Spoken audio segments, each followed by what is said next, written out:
NASA reports that climate change is the warming of global temperatures that will continue to rise for decades to come, largely due to greenhouse gases produced by humans.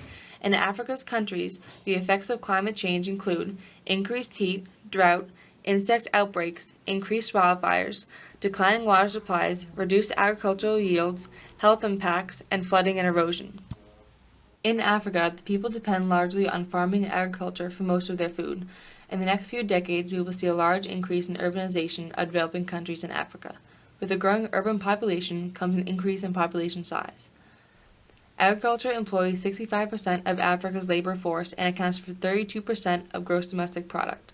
Agriculture is essential to the survival of the people who live in rural areas. Some experts say that the temperature of the Earth will increase by 4 degrees Celsius by the year 2050, causing massive damage to particular countries in Africa.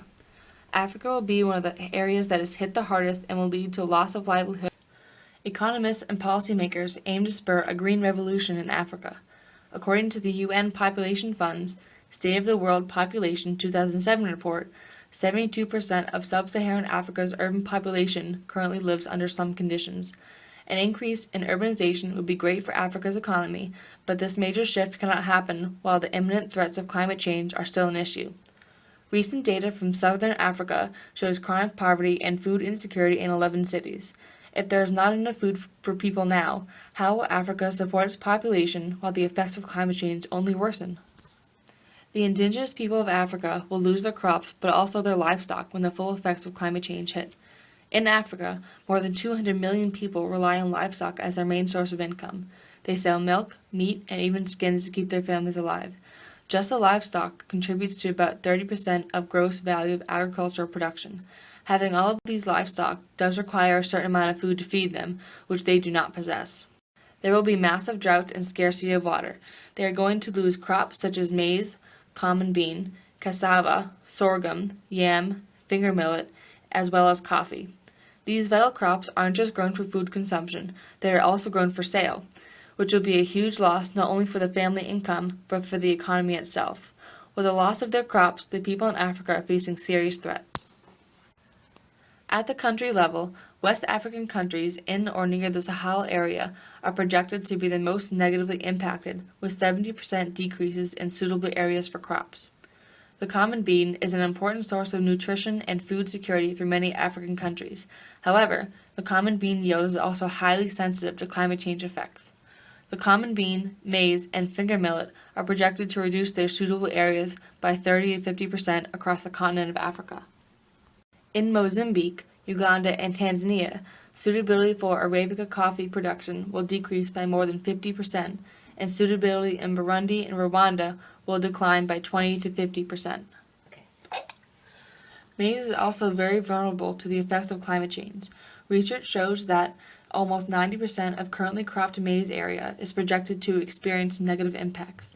West African countries in particular will feel the negative impacts, with mean production losses between 20 and 40% by 2050.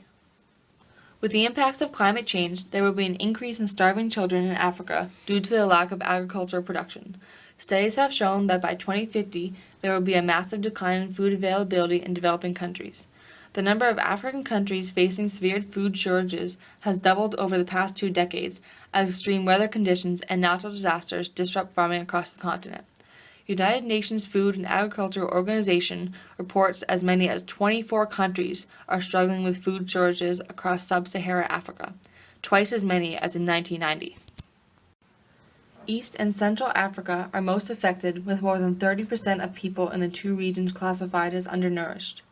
The people who are living in rural areas need the ability to secure sufficient income to be able to afford food and other basic necessities, which are dependent on wages and prices, but also include other factors, such as the effect of a crowded and unhygienic environment.